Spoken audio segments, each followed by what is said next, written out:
Entonces,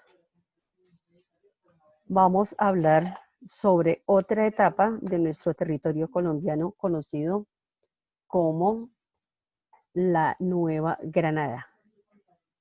Vamos a hablar cuáles son sus características, qué fueron los aspectos más específicos sobre ese acontecimiento o sobre ese periodo de la historia de nuestro territorio colombiano.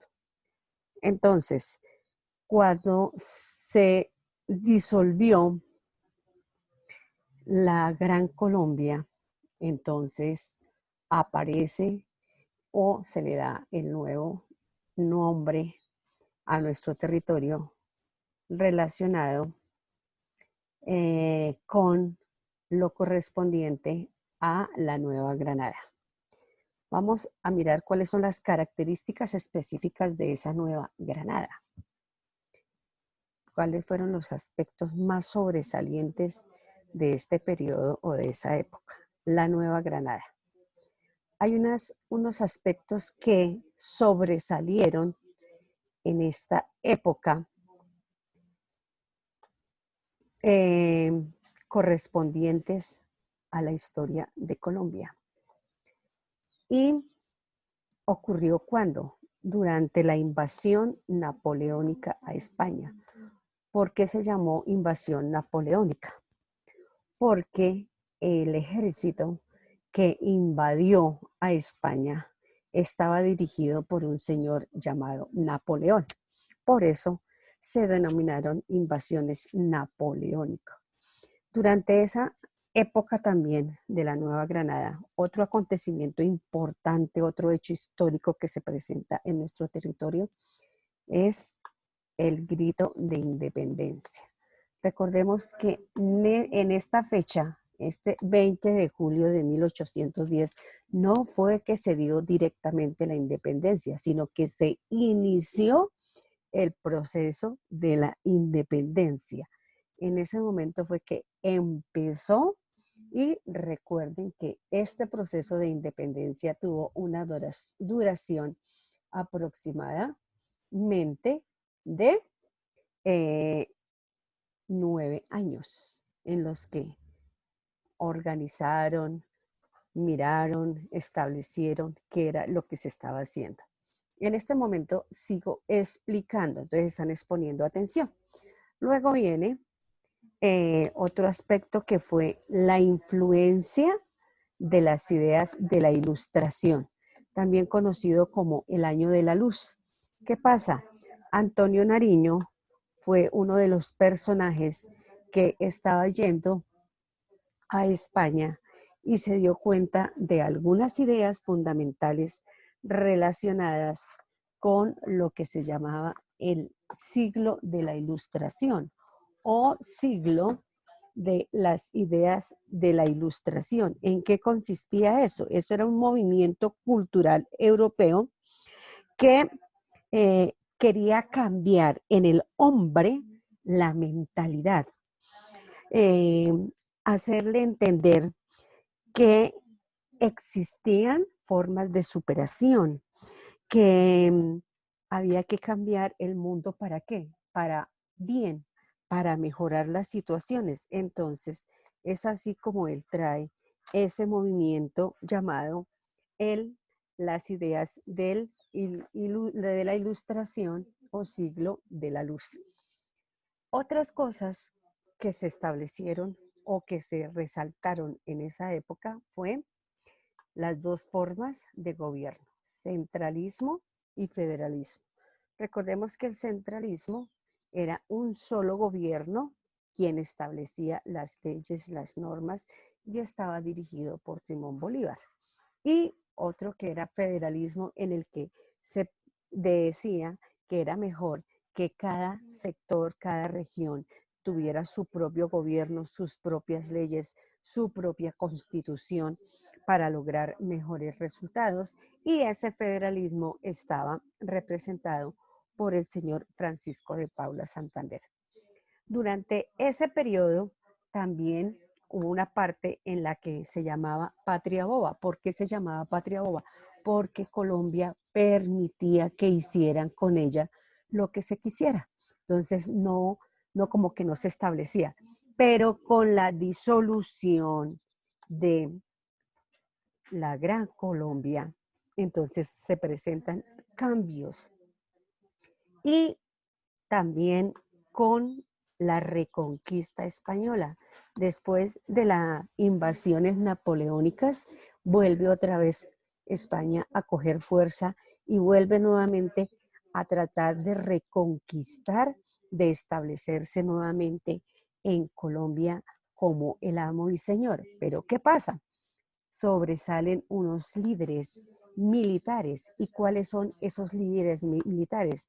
Pues Simón Bolívar y Santander, que se pusieron a la tarea de dar la libertad, de buscar esa manera de quitarse de encima ese yugo español y logran llegar a la presidencia y vicepresidencia del país. Dentro de esos acuerdos que se realizaron con ese grito de independencia, entra a participar la iglesia, porque la iglesia en un comienzo no le daban ninguna garantía para que ellos participaran. Eh, entonces, ¿qué pasa? Los monjes que llegaron de España fueron los que ayudaron a liderar todo este proceso. Luego existen unos cambios políticos. Esos cambios políticos fueron gracias a ese proceso de las ideas de la ilustración, porque empezaron a cambiar las ideologías, la mentalidad de las personas, la mentalidad para qué y por qué teníamos que reformar y se vuelve a cambiar la constitución, se crean nuevas constituciones y nuevas. Entonces, al crearse en esas nuevas constituciones, esas nuevas leyes, al no estar de acuerdo el pueblo, porque unos pertenecían al centralismo y otros al federalismo, ¿qué pasa? Se van a presentar lo que son las guerras civiles en nuestro territorio. Es decir, la guerra no solamente entre los militares, sino también entre la gente. Entonces, de esa manera, este mapa conceptual nos está generalizando todo lo correspondiente a la época de la Nueva Granada.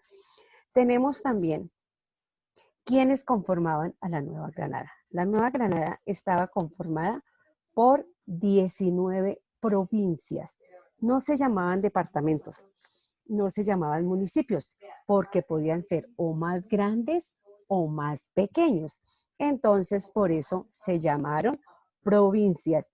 Y la provincia donde estaba centralizado el gobierno durante esta época de la Nueva Granada era la provincia correspondiente a Bogotá. Entonces ahí se consideraba que era donde estaba más centralizado todo y ahí fue donde se vino a organizar ese proceso de administración de este nuevo territorio llamado la Nueva Granada. Démonos cuenta que ya su estructura física y geográfica ha cambiado con relación a la Gran Colombia. Entonces, características específicas. ¿Qué fue? Con la muerte de Bolívar, recordemos que con la muerte del señor Bolívar, la Gran Colombia se desintegra. Al desintegrarse esa Gran Colombia, se le da el nombre de República de la Nueva Granada. Y ya empiezan a aparecer los primeros gobernantes distintos a Bolívar y Santander. Ya vamos a encontrar a otro señor que se llama Domingo Caicedo. No es un día de la semana, es el nombre de un delegado de quién, del presidente Rafael Urdaneta de esa época. Entonces ya empiezan a cambiar notoriamente todos los aspectos fundamentales y correspondientes a la organización de la nueva república de la Nueva Granada, al centralismo en el gobierno y que se dividió en 19 provincias. ¿Por qué se le llamaban provincias? Era de pronto algunas más pequeñas que un departamento y más grandes que un municipio. Por eso se le dio el nombre de la Nueva Granada. ¿Y gracias a qué? A la Constitución granadina, que fue la que le permitió el cambio al nombre de nuestro territorio en esa época. Entonces, de esa manera hemos hablado de algunas características específicas, cómo estaba organizada la administración de la Nueva Granada, la Real Audiencia de Santa Fe, la Presidencia y el Virreinato de la Nueva Granada. Entonces, de esa manera estaba establecida la administración, la organización administrativa de lo que fue ese periodo de la historia de Colombia.